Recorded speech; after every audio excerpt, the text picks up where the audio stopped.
할렐루야. 네.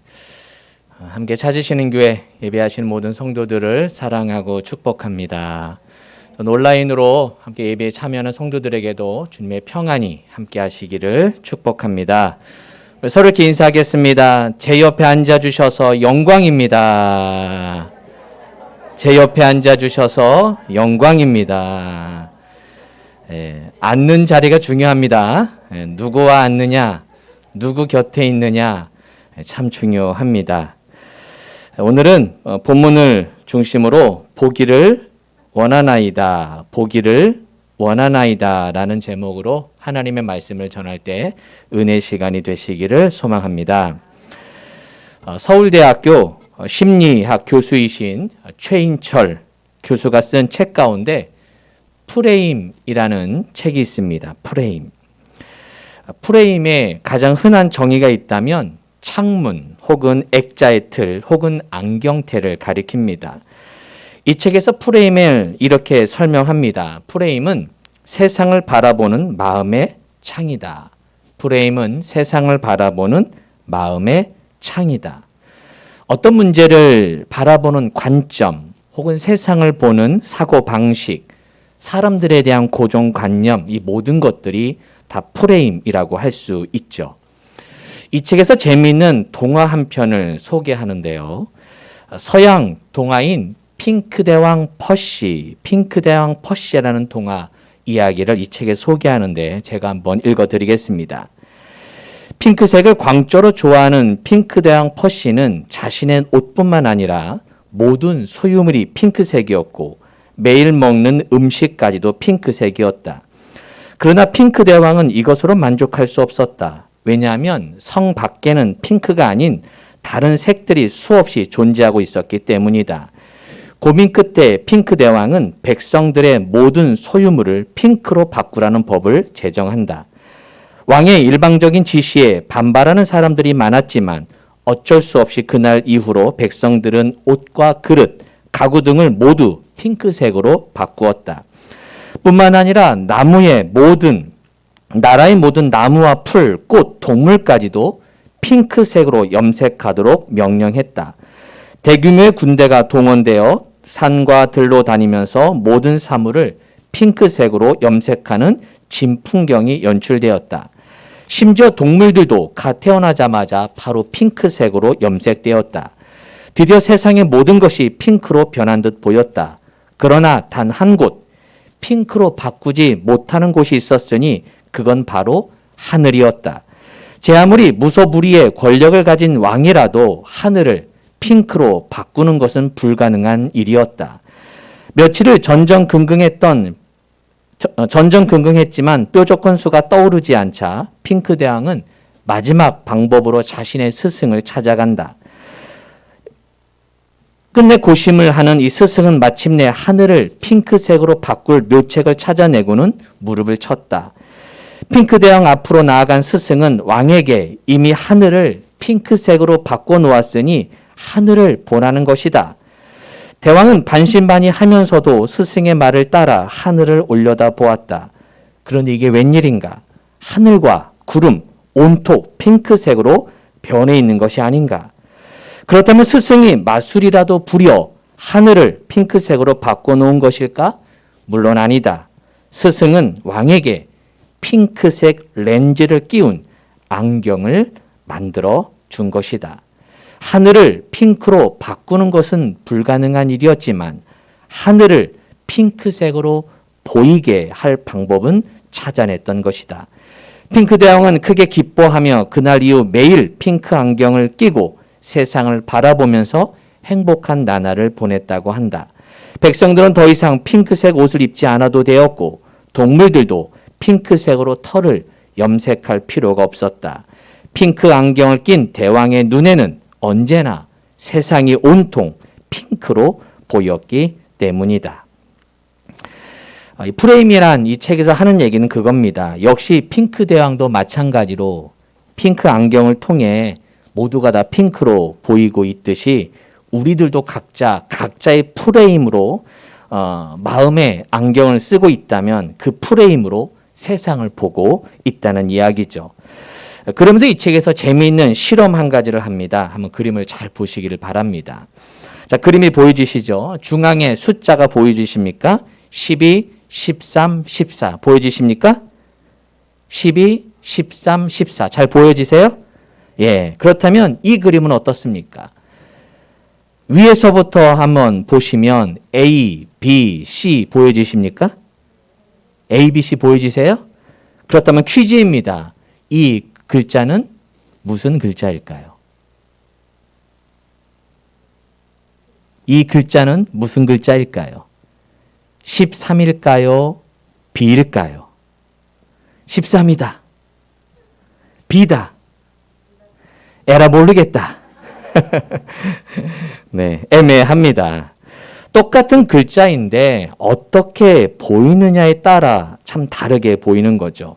제가 아까 보여드렸듯이 가로로 보게 되면 숫자들이 곁에 있다 보니 숫자 프레임이 작동되어서 13으로 보이는데 위에서 아래로 바라보면 알파벳이 배열되어 있어서 알파벳 프레임이 활성화되면서 B라고 우리는 보여지게 되는 것이죠. 동일한 글자임에도 불구하고 어떤 프레임으로 보느냐에 따라 똑같은 것인데 다른 실체로 보일 수 있다는 것. 이게 프레임이 가장 중요한 실험인 것이죠. 자, 이것을 우리 삶에 적용한다면 이런 말이 가능하지 않을까요? 내가 보는 것이 전부가 아닐 수 있겠구나. 내가 보는 것이 전부가 아닐 수 있겠구나. 내가 못 보는 것이 있겠구나.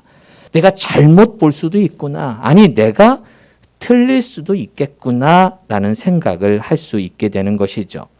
즉, 이 프레임에 대해서 아는 사람은 내가 지금 눈은 뜨고 있지만 마치 눈먼 사람처럼 못 보는 것이 있을 수 있겠구나라고 생각할 수 있게 되는 겁니다. 다시 한번 이 프레임에 대해서 아는 사람은 내가 지금 눈은 뜨고 있지만 마치 눈먼 사람처럼 못 보는 것이 있을 수 있겠다라고 생각할 수 있다는 것이죠. 오늘 성경에 등장하는 인물은 오히려 정반대 사람이 등장합니다. 분명 눈은 감은 사람인데 마치 눈뜬 사람처럼 행동하는 인물이 등장합니다. 바로 바디메오라는 사람인데요. 자, 성경 한번 볼까요? 자, 마가복음 10장 46절. 자, 성경 한번 펼쳐서 보시길 바랍니다. 성경. 자, 성경은 덮어놓고 믿는 게 아니라 펼쳐놓고 믿는 겁니다. 네, 성경을 늘 펼쳐서 보시기를 바랍니다. 자, 마가복음 10장 46절. 자, 성경 보면서 함께 읽습니다. 시작. 그들이 여리고에 이르렀더니 예수께서 제자들과 허다한 무리와 함께 여리고에서 나가실 때에 디메오의 아들인 맹인 거지 바디메오가 길가에 앉았다가, 자, 이제 저를 보시길 바랍니다. 자, 이제 성경 이야기 좀 해드릴게요. 예수님과 제자들이 여리고에 들어가셨다가 나오는 과정에서 이 바디메오, 예수님이 이 바디메오를 만나게 됩니다. 이 바디메오가 이 예수님이 지나갔다는 이야기를 듣고 예수씨란 얘기를 들은 것 같아요. 주변에서 예수님 지나간다 이런 얘기 들으니까 이 바디메오가 그 이야기를 듣고 예수를 향해 이렇게 외치죠. 다윗의 자손 예수여, 나를 불쌍히 여겨주세요. 그러니까 주변 사람들이 조용히 해, 조용히 해.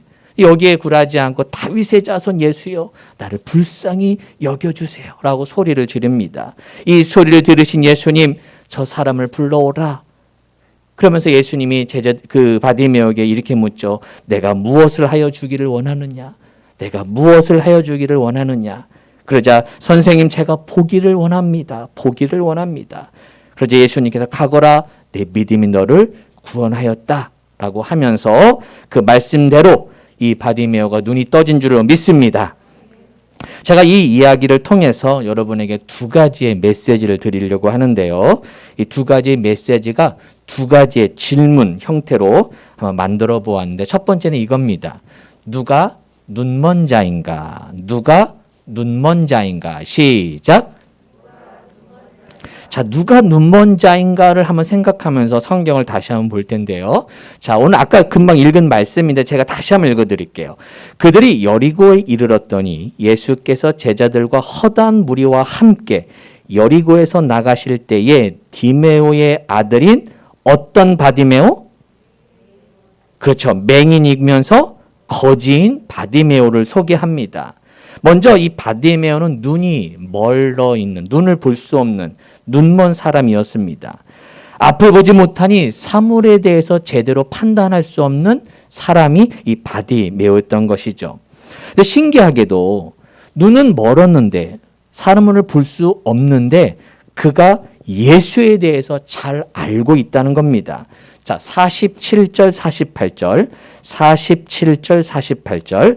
나사렛 예수시란 말을 듣고 소리질러 이르되 누구의 자손이요? 그렇죠. 다윗의 자손이요. 48절. 많은 사람이 꾸짖어 잠잠하라 하되 그가 더욱 크게 소리질러 이르되 누구의 자손이요?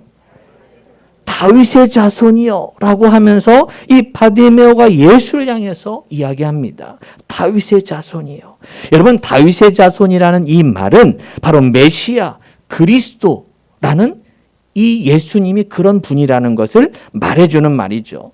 이 눈먼 바디메오는 알고 있었습니다. 예수가 다윗의 자손이면서 메시아, 우리를 구원하러 오신 그 예수님이라는 것을 그는 알고 있었던 것이죠. 눈먼 바디메오는 예수가 누군지 알고 있었어요. 눈먼 바디메오는 예수가 누군지 알고 있었습니다. 시작. 눈먼 바디메오는 비록 그는 눈은 멀어 있었지만 그는 예수가 누군지 알고 있었던 겁니다. 근데 여러분, 재미있게도 성경을 읽다 보면 성경이 이 눈먼 바디메오와 대조적인 한 사람을 등장시킵니다. 자, 마가복음 10장 35절을 한번 볼게요. 마가복음 10장 35절 바로 앞에 보시면, 자, 10장 35절에서 37절 한번 보시면, 자, 35절 그 위에 소제목이 하나 나오죠? 소제목이 나오나요? 좋은 성경 가지신 분은 나옵니다. 자, 한번 읽어볼까요? 시작. 저와 똑같은 성경 가지고 계시네요. 네, 그렇죠. 야고보와 요한이 지금 구합니다. 무엇을 구하느냐? 여러분 이 얘기 잘 아시죠? 그러면서 여러분 36절 한번 보세요. 36절. 자, 이르시되 너희에게 무엇을 하여 주기를 원하느냐? 나오죠? 너희에게 무엇을 하여 주기를 원하느냐? 동그라미. 이게 중요해요. 여러분, 저는 설교할 때 잘 씁니다. 여러분이 꼭 저희 예배 올 때 볼펜을 늘 들고 오세요. 그래서 체크하시고, 성경생 체크하시고, 제가 이걸 좋아하니까. 자, 보세요. 너희에게 무엇을 하여 주기를 원하느냐? 동그라미 하셨죠? 이거 많이 금방 들어본 말인데? 금방 우리 여러분 들었을 거예요. 자, 51절 보세요. 51절. 51절.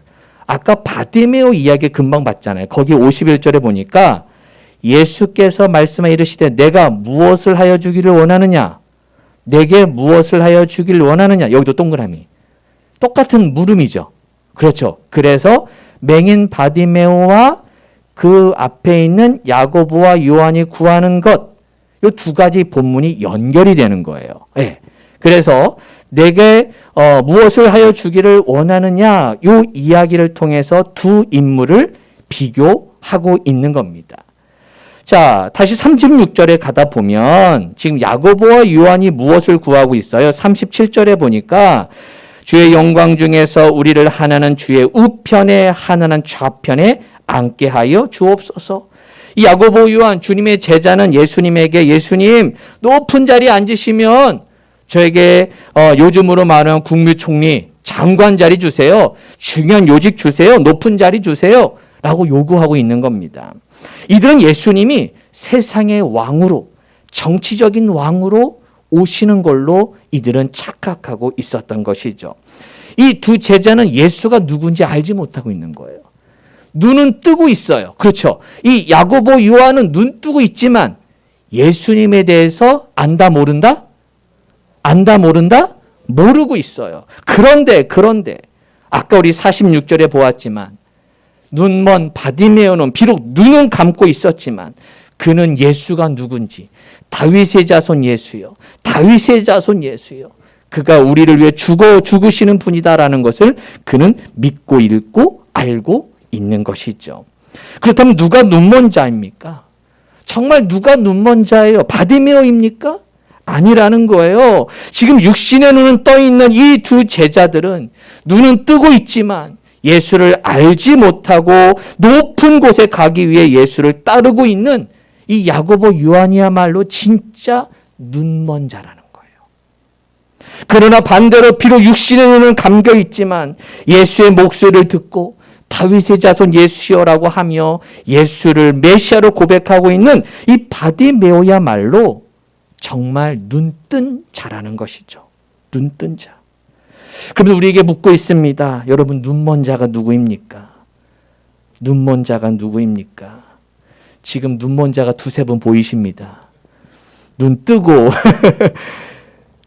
정말 눈먼 자가 누구예요? 예수에 대해서 알지 못하는 내가 눈먼 자가 아닐까? 성경은 보기는 보아도 알지 못하는 내가 눈먼 자가 아닐까? 여러분, 주님을 바로 볼 수 있기를 축복합니다. 이게 우리의 기도가 되어야 되지 않을까요? 주님, 내가 주님을 바라볼 수 있는 눈이 열려지게 하여 주옵소서. 내가 말씀이 깨달아지는 눈이 열려지게 하여 주옵소서. 이런 기도가 우리의 기도가 되어야 할 것입니다. 그리고 이 바디메오 사건이 일어난 다음, 그 다음이 중요해요. 자, 우리가 마가복음 10장 보았죠? 그리고 마가복음 11장 한번 보세요. 마가복음 11장. 자, 마가복음 11장에 보시면 마가복음 11장에 제목이 하나 나오죠? 뭐라고 나와요?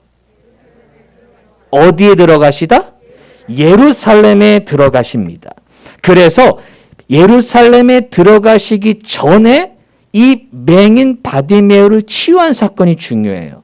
왜? 눈뜬 자만이 예루살렘에 입성하는 예수님을 바로 볼 수 있는 거예요. 눈이 감긴 사람은 예수님이 예루살렘에 들어가는 장면을 보면서 호산나 하면서 찬양했지만 왜 찬양했습니까? 그들은 우리를 해방시키려는 그런 어떤 정치적인 왕으로 오르는 걸로 착각했기 때문에. 하지만 예수님은 죽으러 예루살렘에 들어가신 것이죠. 바로 진정한 눈뜬 자만이 예수님을 바로 볼 수 있기 때문에 이 예루살렘에 들어가시기 전에 이 맹인 바디메오의 치유한 사건을 소개하고 있는 겁니다. 그래서 복음서를 읽다 보면 마태, 마가, 누가복음 모두가 다 예루살렘 입성하기 전에 맹인을 치유한 사건이 나옵니다. 자, 이런 우리 마가복음을 보았잖아요. 마가복음을 책가피를 딱 하시고 마태복음을 한번 넘어갈게요. 마태복음 20장 한번 보세요. 마태복음 20장. 정확히 말하면 21장을 볼 텐데요.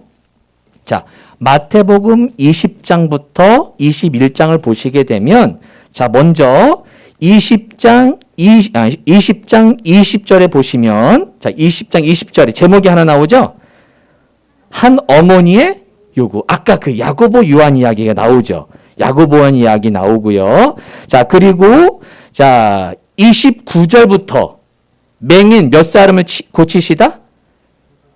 맹인 두 사람을 고치시죠. 그리고 21장에 보니까 어디에 들어가시다? 예루살렘에 들어가세요. 예루살렘에 들어가기 전에 몇 명을 고쳐요? 맹인. 아까는 마가복음은 바디메오 한 명을 치유했다면 마태복음에서는 맹인 두 사람을 고치세요. 자, 보세요. 여기 볼펜 가지고 계시죠? 20장 30절에 두 사람 동그라미. 20장 30절 두 사람. 동그라미 씌었어요? 그리고 한 장 넘겨서 자, 20장 24절. 20장 24절 두 형제 동그라미. 두 형제 동그라미. 두 형제 동그라미. 하셨어요? 그리고 21장 1절. 21장 1절 두 제자 동그라미. 두 제자 동그라미. 지금 이 세 가지 이야기가 넘버 2라는 숫자로 서로 연결이 되면서 이 속에서 우리에게 주신 메시지가 있는 거예요. 지금 맹인 두 사람을 고친 이야기를 통해 그 두 사람이 누구라는 거예요. 지금 물론 야고보 요한이 맹인은 아니지만 아까 20절부터 한 어머니의 요구에 나오는 이 지금 야고보와 요한이 뭐 좌측에는 뭐 저기 세워달라고, 주의 우편에 주의 좌편에 세워달라고 자신의 욕심껏 요구하는 이 두 형제야말로 바로 29절에 나온 두 맹인이라는 거예요. 너희들이 진짜 맹인이라는 거예요. 이 맹인은, 이 두 사람은 다윗의 자손을 이야기하면서 눈뜬 자, 이들이야말로 진짜 눈뜬 자이지, 육신의 눈은 떠 있지만 예수를 모르는 너희들이야말로, 너희 제자들이야말로 진짜 눈먼 자다. 그러면서 그 두 사람을 고치면서 21장에 나오는 예루살렘에 들어가면서 이 두 제자는 그 위 두 제자인지 몰라요.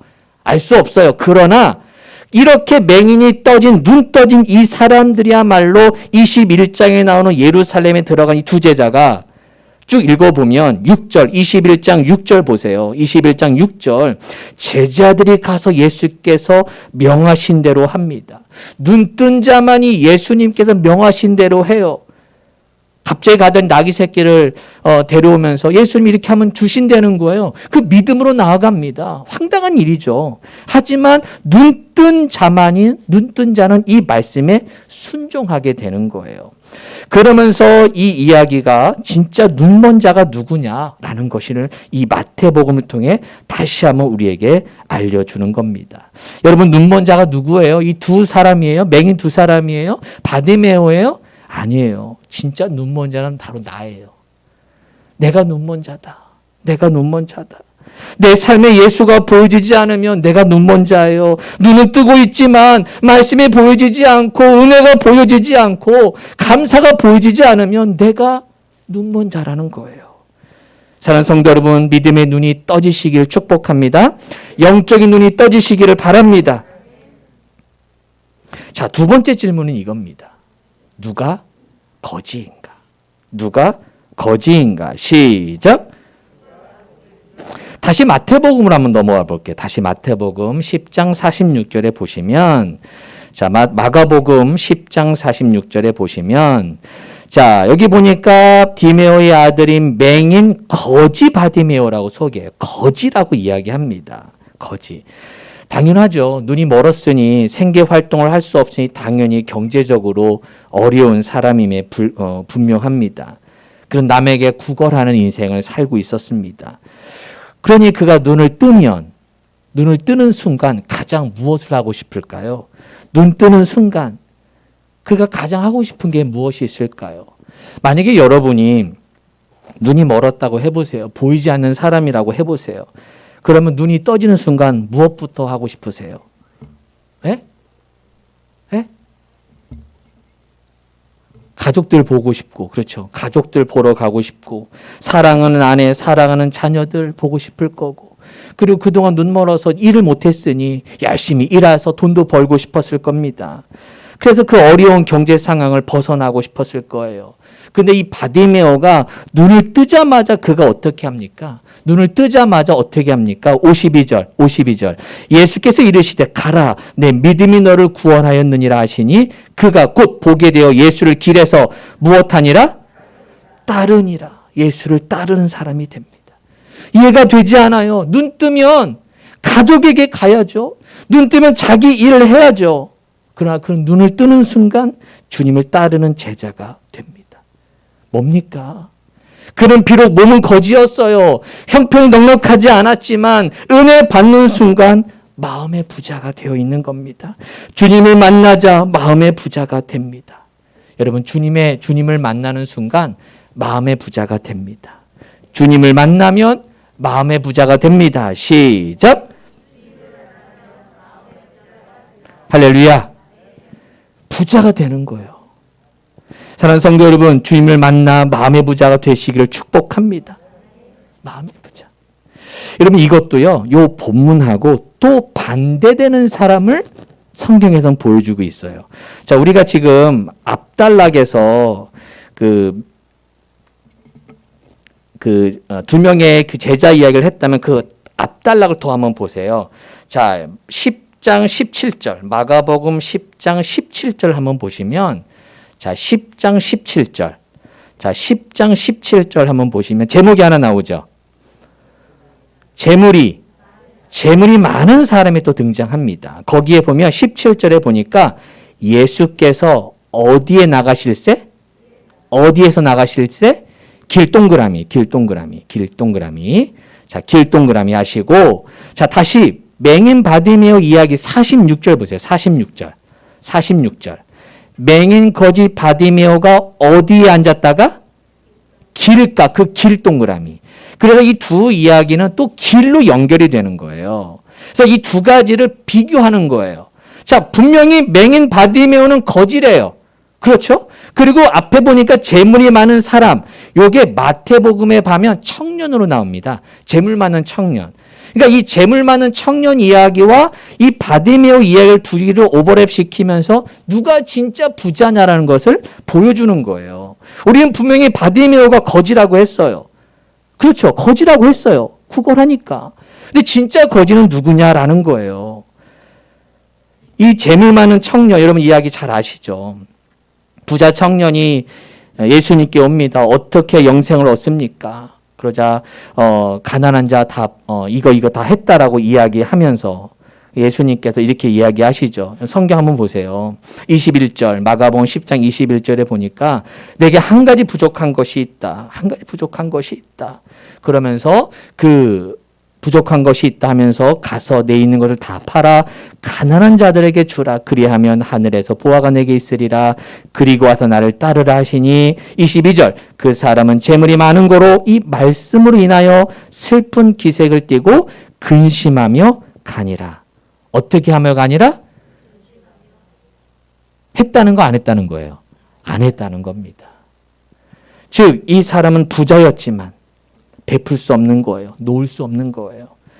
이거는 몸은 부자였지만 마음은 거지인 거죠.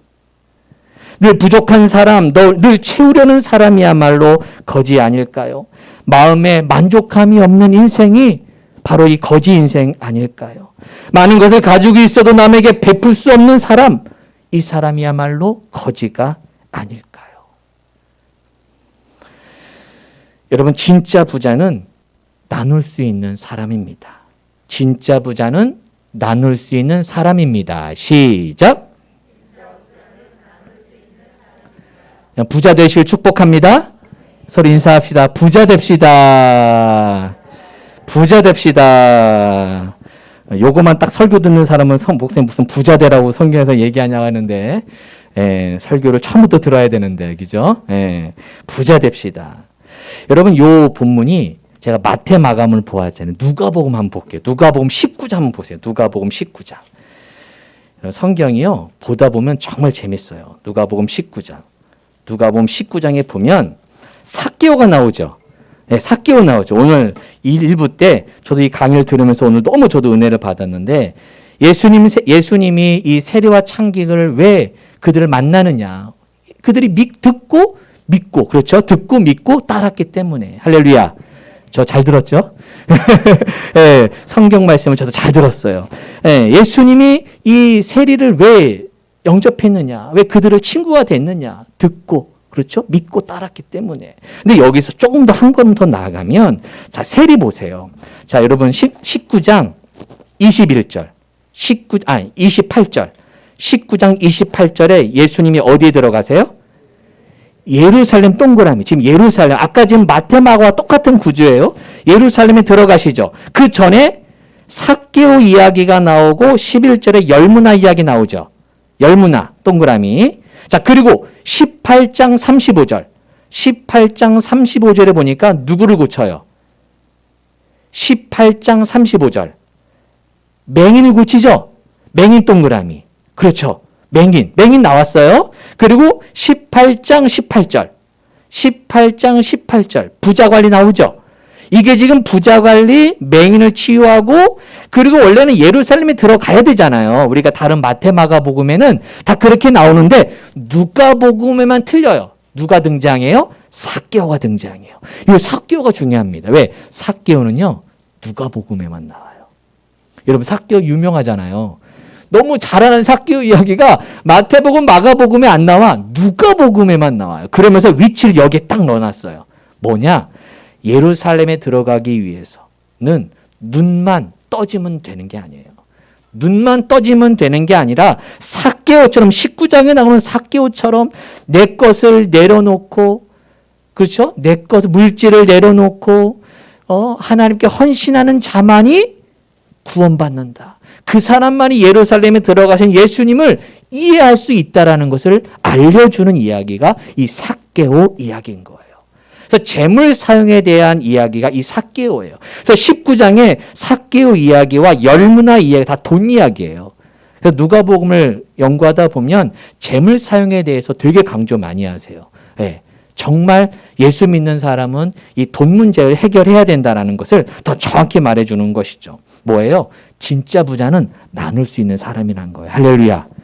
진짜 천국 백성은 함께 섬길 수 있는 사람이라는 겁니다. 제가 지난주 어버이 주일을 맞이하면서 제가 찾으시는 교회 새신자 아닙니까? 할렐루야.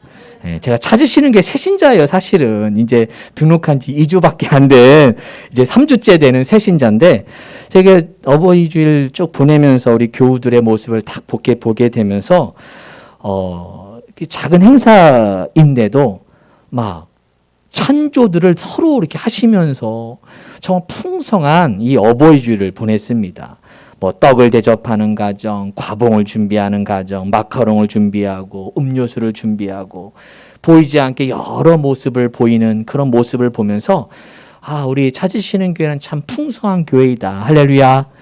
네, 서로 헌신하고 대접하고 베푸는 이런 모습이 너무 아름다웠습니다. 오늘은 이제 스승의 날을 맞이해서 제가 광고에 좀 냈지만 우리 원주에 있는 우리 고 김성호 목사님의 봉안당에 좀 다녀오려고 합니다. 지금 많은 분들이 지금 가셔서 함께 위로했으면 좋겠는데, 저도 함께 하고 싶지만, 저는 이제 내년에 우리 고 김성호 목사님 그 기일에 맞춰서 우리 교우들이 한번 추도 예배도 잘 준비해서 함께 드렸으면 하는 바람이 있습니다. 이렇게 김성호 목사님네 가는 데도 보니까 많은 분들이 헌신을 해 주셨어요. 제가 일일이 다 호명을 하지 않겠지만 보이지 않게 이런저런 모습으로 섬기는 이런 모습을 제가 보면서 하나님께서 우리 찾으시는 교회를 참 축복한다. 할렐루야. 참 풍성한 교회고 넉넉한 교회다라는 것을 보게 되었습니다. 찾으시는 교회는 참 넉넉한 교회입니다. 시작. 할렐루야. 예, 제가 보면서 은혜를 받아요. 찾으시는 교회 계속 등록해서 계속 다니려고요. 너무 좋은 교회를 제 새신자라서 제가 교회를 다 보고 있거든요. 예, 보고 있는데 너무 넉넉한 교회고 사랑이 많은 교회여서 계속 다니려고 마음을 좀 먹고 있습니다. 예, 하나님께서 이렇게 넉넉한 교회, 참 아름다운 교회입니다. 서로 인사하겠습니다. 서로 보면서 이렇게 엄지척하면서 참 멋지십니다. 참 멋지십니다. 네, 사랑하는 성도 여러분, 저는 이런 기도를 드립니다. 주님, 보기를 원합니다. 보기를 원합니다. 언제부터인가 눈이 감겨 있습니다. 언제부터인가 눈이 감겨 있어. 주님, 제 눈을 뜨게 해주세요. 제가 은혜의 눈이 감겨져 있고 감사의 눈이 감겨져 있습니다. 눈은 떠 있는데 육신의 눈은 좋고 안경까지 써도 더 잘 봐야 되는데 점점 감겨져 있는 저의 눈을 바라보게 됩니다. 그래서 기도하게 돼요. 주님, 성령의 눈으로 저를 띄워 주옵소서. 감겨진 저의 눈을 열어 주옵소서. 여러분, 사도 바울이 예수님 만나고 그렇죠. 눈이 감겨지잖아요. 눈을 멀게 하세요. 그때 아나니아 선지자가 사도 바울에게 안수하자 비늘이 벗겨지면서 성경에 보면 다시 보게 됩니다. 어떻게 본다고요? 다시 본다는. 저는 그 말씀이 확 와닿았어요. 다시 봐야 되는구나. 우리는 날마다 다시 봐야 됩니다. 우리의 눈에 비늘을 벗겨 주옵소서. 그러면서 주님, 우리 찾으시는 교회의 비전을 보게 하여 주옵소서. 지금이 아니라 미래를 보는 눈을 열어 주옵소서. 우리 찾으시는 교회 예배실이 자리가 꽉 차서 의자를 더 놓고 예배하는 날이 올 줄로 믿습니다. 그런 눈이 열려지길 축복합니다. 안 된다라는 프레임이 아니라 우리 교회는 된다라는 프레임으로 바라보게 하여 주옵소서. 우리 교회는 작은 교회라서 아무것도 할 수 없어라는 이런 어떤 패밀 프레임이 아니라 우리 교회는 주님의 사명이라면 어떤 일도 감당할 수 있다라는 비전 프레임으로 교회를 바라보게 하여 주옵소서. 그렇게 우리의 주님의 눈이 열려 하나님 나라를 바라볼 수 있는 저와 우리 모든 찾으시는 교회 성도가 되시기를 주님의 이름으로 축원합니다. 아멘. 기도하겠습니다. 주님, 제 눈을 열어 주옵소서. 우리의 눈을 열어 주님의 꿈을 보게 하시고 주님의 비전을 보게 하시고 우리 성도들을 향한 하나님의 마음, 하나님의 뜻을 발견하게 하여 주옵소서. 우리에게 너무 많은 것을 주셨는데 그 많은 것을 보지 못하고 늘 없는 것만 보면서 거지 인생처럼 살았다면 우리 모든 성도들 삶 속에 하나님 부자 마음 주셔서 나누고 베풀 때에 채워주시는 놀라운 은혜를 경험하는 찾으시는 게 모든 성도들 되게 하여 주옵소서. 성령님, 우리의 눈을 열어 주를 보게 하시고 우리의 눈을 열어 하늘나라 바라볼 수 있는 모든 찾으시는 교회 성도들, 우리 자녀들이 다 되게 하여 주옵소서. 예수님의 이름으로 기도합니다. 아멘.